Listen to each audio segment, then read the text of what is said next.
Well, welcome to this third episode of Oxygen Gauge, and I'm delighted to be joined here again by Pete Murphy, who is Chief Sales Officer of Nebula Global Services. Welcome, Pete. Thanks for having me, Doug. Well, in this third episode, we're going to be talking about the hot new trends in channel services. So there's a few areas to cover. So to get straight down to it, I think it's fair to say that we're seeing an increase in the number of resellers and MSPs that are expanding internationally. What's driving that trend, and what is Nebula doing to support that trend? So you're right, Doug. We're definitely seeing that there's a lot of UK-centric channel customers now looking to expand internationally. I simply think that it's quite a saturated market in the UK. As much as it's in its tens of billions in terms of market share, there's a lot of organisations that are perhaps feeling like they're hitting a glass ceiling, and there's a lot of consolidation going on in the channel as well, with the likes of Advania acquiring CCS Media and Boxy acquiring Total Computers. So I think there's that. I do also think it's driven by the end clients that have got a lot of globally dispersed technologies and users. Quite a lot of verticals are quite acquisitive, and I think what they're looking for from the channel is a way to have a consistent, repeatable service experience through their existing UK channel customer, but they don't have the global footprint and ecosystem to deliver those services. So it's almost a perfect storm for Nebula, because that lends really nicely into our global service portfolio. So yes, there's a lot of opportunities still in the UK, but I think now there's a lot of organisations looking to expand and take advantage of the more global opportunity. Great. Well, we've all been talking about as a service for decades, but you've coined the phrase as an outcome. So what does that mean, and how does that benefit your partners? Yeah. So as an outcome for us is a very much a results-driven approach. We're quite consultative in the way that we sell, and I think that clients are looking for an outcome that they're looking to buy now, whether it's increased efficiency, cost reduction, enhanced security, and I think that we're benefiting the channel because we're allowing them to be a little bit different in their responses when there's a requirement. Yes, obviously we'll help them answer the exam question, but we also help them look at things a little bit more laterally, and often that helps them win the business because, again, they've put the client's goals and an outcome at the forefront and created the solution back from that, rather than it being technology or vendor-led. So that's, again, where I think we're a little bit different.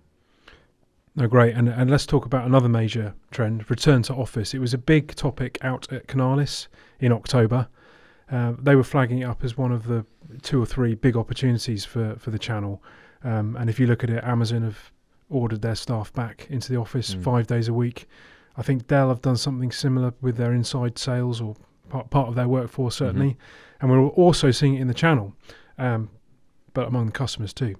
So have you seen an uptick in the demand for workplace-related services?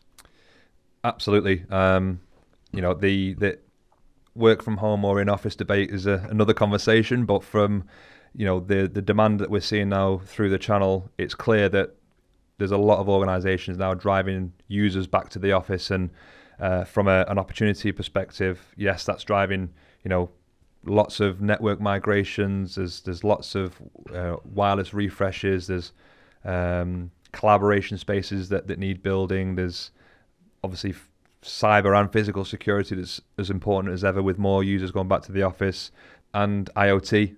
There's a lot of physical devices that we're deploying as part of data that clients are looking to collect to make their environment more efficient and a better workspace. So yes, workspace services is a hugely important part of our pillar, and there's a massive demand from our global channel in those services.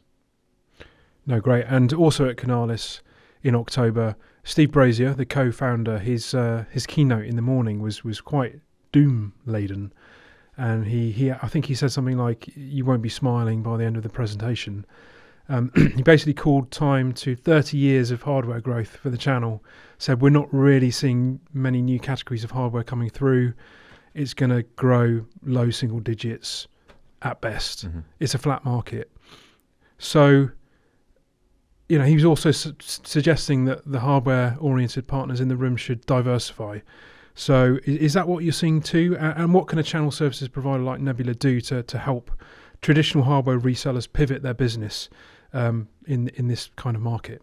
I think that resellers have traditionally been the ones with the strongest client relationships that really understand their business. I think from a pivot perspective, they're the ones that will probably be the most trusted to go and talk about different services and solutions and different revenue streams that they can offer if there is a declining hardware market.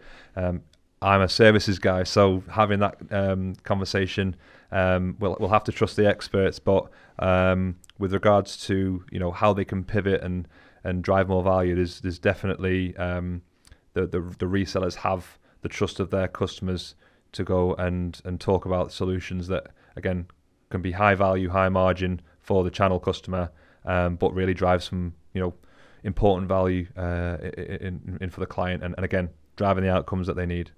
Well, thanks, Pete, for running us through those major channel trends. So we had the expansion overseas that you're supporting. We also had, as an outcome, we had return to work, and finally we had the shift away from hardware. So thanks for guiding us through all that, and look forward to joining you again in the final episode. Thanks, Doug. Appreciate it.